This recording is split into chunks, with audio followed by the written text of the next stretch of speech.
Fala pessoal, tudo bem com vocês? Chega mais, eu sou o Chico Garcia, inscreva-se no canal e vamos junto. Vamos falar do Timão, sobre esse jogo contra o Inter e, acima de tudo, esse momento. Tem jogo já final de semana, uma loucura. A gente que tá aqui de fora tem a sensação que tem jogo toda hora, né? O Tite e o Abel até falaram sobre isso e, cara, acho que tá demais mesmo, né? Mas isso não vai mudar. O que precisa mudar é o futebol do Corinthians, que antes desses últimos jogos, o problema estava mais no bastidor, mais no fora de campo do que dentro dele. A gente percebia que, poxa, o time estava se doando em campo, como continua se doando. Você percebe que não falta entrega, você percebe que os caras estão tentando alguma coisa. Mas o grande problema é que, o que era o meu medo, é que toda essa situação envolvendo o extracampo, os bastidores políticos terríveis, né, de uma gestão completamente atrapalhada do Augusto Melo, com muitas saídas, com muitas mudanças, e que assim, elas têm consequências. Eu esperava que isso não se refletisse no campo. E defendi muito tempo o trabalho do Antônio Oliveira, mesmo na dificuldade, dizendo que ele é um treinador de processos. Ele tem consciência do que está fazendo, ele tem estudo, ele faz as escolhas que ele entende como as melhores, muitas vezes não são e muitas vezes não depende só dele, mas eu defendi e de certa forma sigo defendendo que o Corinthians precisa nesse momento de um treinador de processos, que deem tempo a esse cara, porque ele está tocando um time em meio a uma turbulência inacreditável, absurda. Mas eu também não posso ser cego. Eu não posso me abraçar na tese. Eu entendo que o Antônio Oliveira é um bom treinador. Entendo que ele tem processos. E entendo que ele pode fazer o Corinthians, digamos que ele pode conduzir o Corinthians nesse momento. A questão é, a gente precisa se perguntar isso. Está conseguindo? O Antônio Oliveira sendo um técnico de processos, sendo um técnico que tem a relação humana, os jogadores gostam dele, é perceptível. Ele conseguiu resgatar alguns atletas, conseguiu recuperar outros tantos. Tudo isso é fato. É ele o cara para esse momento? São questionamentos que a gente tem que se fazer e a diretoria está se fazendo. O Augusto Melo, obviamente, não quer demitir o Antônio Oliveira, porque, cara, não faz sentido. Os caras gastaram uma bala para trocar o Mano Menezes, que, por uma decisão estapafúrdia da gestão anterior, renovou o contrato do Mano por 2 anos subsequentes, com uma multa altíssima. O Augusto deixou de pagar o Rojas, deixou de pagar jogadores para pagar essa multa, tanto a do Mano quanto a do Antônio, para tirar ele do Cuiabá. Gerou mais um monte de pepino judicialmente dentro do clube para poder contratar o Antônio Oliveira. Você vai demitir agora? Mas aí a gente vai para o número, né? O número, quase 60% de aproveitamento, 12 vitórias, 6 empates, 6 derrotas. Não são números ruins, mas ele não consegue ganhar de um time de Série A. Ele só ganhou do Fluminense. Onde é que está o Fluminense? Onde está o Fluminense, gente? Ele ganhou do poderoso Fluminense, num jogo em que o Corinthians amassou o Fluminense. Um jogo modelo. Todo mundo pensou, caramba, agora vai. Onde está o Fluminense? Então, infelizmente, não se tornou parâmetro. Se o Fluminense fosse o líder do brasileiro, a gente ia dizer, caramba, pô, jogou assim contra o líder. Não, jogou assim contra o Lanterna. É o Fluminense, mas é o Lanterna. É o Fluminense que não está ganhando de ninguém. E o Corinthians foi lá e ganhou. E foi a única vitória. A única vitória em 9 jogos. A única vitória. Tem alguma coisa errada. A gente não pode mascarar isso. Uma coisa é eu entender que o trabalho do Antônio é bacana, por alguns aspectos. Outra que ele é um treinador de relações humanas e que o Yuri Alberto cresceu com ele, o Hugo cresceu com ele, o Coronado vem entrando bem, que ele entendeu como um time ideal, ali começou a dar sequência para os caras, que ele tem seríssimas limitações no banco de reservas e até mesmo de opções no time, e aí você ultrapassa a alçada que é dele. Você começa a entender que, obviamente, ele tem limites de responsabilidades que vão até um certo ponto. A partir dali, tem um elenco que foi muito mal montado. Elenco. O time titular é interessante. E aí vem a crítica ao Antônio. É um time titular que poderia estar jogando mais. Aliás, deveria. Que deveria estar jogando mais do que equipes que estão acima do Corinthians. Como o Atlético Goianiense, como Juventude, como Criciúma. Toda essa galera está em cima do Corinthians, com investimentos muito menores do que o Corinthians. Aí eu pergunto, opa, peraí, tem algo errado.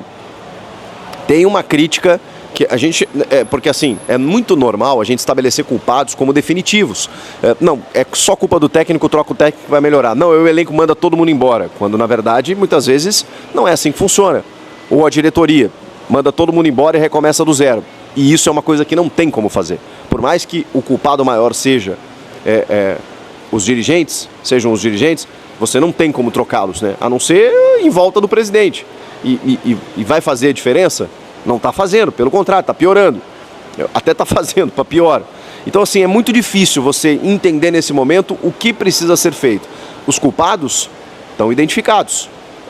Você tem jogadores limitadíssimos, que foram montados por uma diretoria incompetente e atrapalhada nesse começo de gestão, e um treinador que tem lá suas limitações também, que conseguiu algumas situações interessantes, mas outras... Cara, quando a gente compara elencos muito inferiores, a gente se questiona. Mas também, eu não sei qual seria a solução para o Corinthians nesse momento. Que tipo de treinador você vai trazer agora em meio à temporada, pagando mais uma multa, trazendo mais um cara que... E olha, gente, foram muitos técnicos nos últimos anos. Todos eles com dificuldades. E nem sempre a solução, né? Que a gente está falando de Vanderlei Luxemburgo, de Mano Menezes, de Fernando Lázaro, que foi inventado pela gestão anterior, e tem o Vitor Pereira, que talvez tenha sido o melhor trabalho com todo aquele problema de vestiário, de relacionamento, de ambiente que ele acabou deixando. Mas vejam só, foi o último grande momento do Corinthians em termos de desempenho e até de resultado. Chegou na final da Copa do Brasil e não perdeu por conta de um pênalti perdido do Fagner, outro do Matheus Vital, mas se o Fagner fizesse o gol, o Corinthians era campeão da Copa do Brasil. Olha que loucura isso em 2022. Depois disso, gente, muita gente passou e essas constantes trocas de técnicos não têm surtido efeito. Eu fico me perguntando se essa é a solução. E se o Antônio pode ser cobrado no momento em que ele tem o Matheus Bidu para colocar no segundo tempo, o Matheus Araújo, o Pedro Raul, que foi alvo de um investimento altíssimo, meio que inexplicavelmente. Um Diego Palacios, que chegou machucado. Um Diego Palacios que,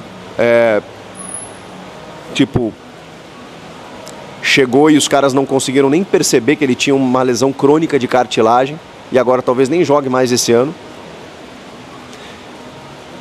E aí você tem 18 saídas de integrantes dessa gestão da diretoria, envolvendo treinadores, preparadores físicos, membros da comissão técnica, membros da diretoria, membros da fisioterapia, da fisiologia, da parte médica. É muita gente. Da comunicação, é muita gente. Agora o Thiago Gasparino, que saiu, o cara do Cifute, e tá chegando um cara do Fabinho Soldado. É uma mudança muito radical, que todo mundo esperava, tá? Todo mundo cobrava. Uma mudança radical pelo que a antiga gestão proporcionava ao clube, fazendo um monte de cacaca. Pois chegou uma nova diretoria e com um grande problema, né? Falando muito que ia fazer, que ia acontecer, que ia trazer o Gabigol, que ia trazer 1 bilhão de patrocinadores. Pelo contrário, né? Anunciou um patrocinador, um grande patrocinador, com denúncias gravíssimas, seríssimas, que já foi retirado. Retirado não, que cancelou o patrocínio, pedindo justa causa nesse rompimento, inclusive. Com vários espaços na camisa em aberto, não consegue os name rights do CT. Difícil. Começa aqui, né, gente? A gente desemboca no campo, mas começa aqui. E o grande problema é que não estava chegando no campo, mas tá. E com isso, o Corinthians está no Z4, precisa jogar mais, não está conseguindo. O treinador começa a ser pressionado, começa a ficar abalançado e talvez vá ter que conviver com uma pressão agora que ele não esteja acostumado, que ele nunca tenha vivido na vida, porque ele nunca comandou um Corinthians. Foi o Atlético Paranaense, o Cuiabá, o Santos como auxiliar, nunca um Corinthians. Que inclusive gerou uma invasão no CT da camisa 12.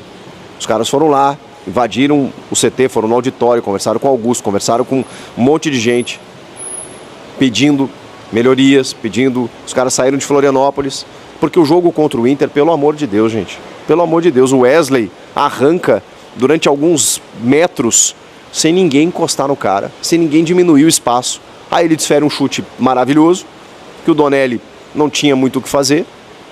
Na grande chance do Donelli, né, na suspensão do Carlos Miguel, vai dizer o quê? Termina o primeiro tempo, o Corinthians não deu um chute no gol. Não deu um chute no gol. Aí no segundo melhora, se doa, aquela coisa toda e não consegue. Não consegue. Conjunto vazio.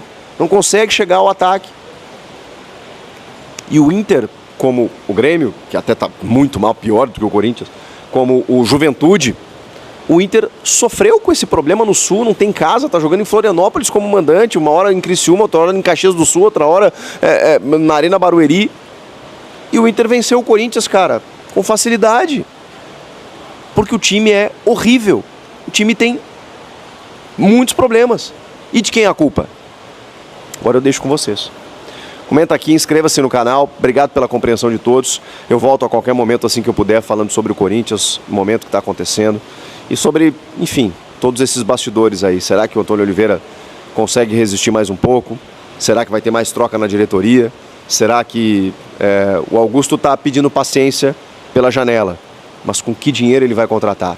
Não sei. Só sei que ele vai ter que reforçar esse time porque do jeito que está, não dá. E aí, o perigo no horizonte é muito grande mesmo. É isso aí, meus amigos corintianos, muito bom dia. E aí, tudo bem com vocês? Meus amigos, sejam muito bem-vindos aqui ao nosso canal Alerta Corinthians Oficial, tá? Aqui você fica sabendo de tudo que acontece aí nos bastidores do Corinthians, as melhores notícias, novidades, tudo que acontece aí nos bastidores do Coringão. É por isso que a gente pede pra você deixar o seu like, se inscrever no canal, ativar as notificações, ok? Meus amigos, o negócio não tá brincadeira pro Timão não, hein? O Timão em crise aí a todo momento, a todo dia é uma nova crise que surge no Coringão, tanto com os jogadores, principalmente com o Fernando, né, com o Português, com o nosso técnico da Fiel, né, meus amigos? Meus amigos. Só digo uma coisa pra vocês, essa crise vai passar, uma hora ela vai passar. Estão querendo a cabeça aí do Antônio, só porque ele não tá tendo bons resultados. Mas aí vocês esqueceram, no início quando ele entrou, que ele modificou totalmente o Corinthians, né? A forma de jogar do Timão. Deu um novo cara, deu um novo cara, né, pro Corinthians. Tanto é que o time começou a jogar bem, o time começou a ganhar, só que não teve jogadores, né, contratados assim à altura para de fato permanecer aquele jogo, né, que ele tava querendo manter. Mas eu tenho certeza que essa fase é só uma fase, vai passar, tá? Forte abraço a todos, até o próximo vídeo, vai Corinthians!